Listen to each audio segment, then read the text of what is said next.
Swaraj news కి స్వాగతం. రాష్ట్రంలో అడవుల విస్తీర్ణం పెంచేందుకు ప్రత్యేక కార్యాచరణ రూపొందిస్తున్నట్లు అటవీ పర్యావరణ దేవాదాయ శాఖ మంత్రి కొండా సురేఖ తెలిపారు.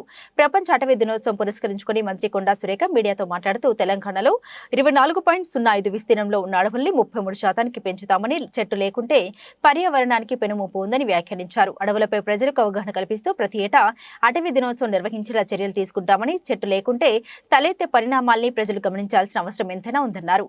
పట్టణీకరణ, పారిశ్రామికరణ, ప్రాజెక్టుల నిర్మాణం, పొడి వ్యవసాయం, గృహాల నిర్మాణం వంటి కారణాలతో నానాటికి అడవులు అంతరించిపోతున్నాయని, కాపాడుకోవాల్సిన బాధ్యత మనందరిపై ఉందన్నారు. భవిష్యత్తులో గ్లోబల్ వార్మింగ్ తో పెనుముప్పు సంభవించే అవకాశం లేకపోలేదని, పర్యావరణ సమతుల్యత బారిన పడితే విపత్తులు తప్పవని హెచ్చరించారు. ప్రతి ఒక్కరూ మొక్కలు నాటేలా చొరవ చూపాలన్నారు.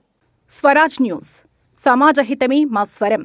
అతి తక్కువ కాలంలోనే అశేష ప్రేక్షకాదరణ పొందిన స్వరాజ్ న్యూస్. గ్రామాల్లో సమస్యలు ఉన్నాయా?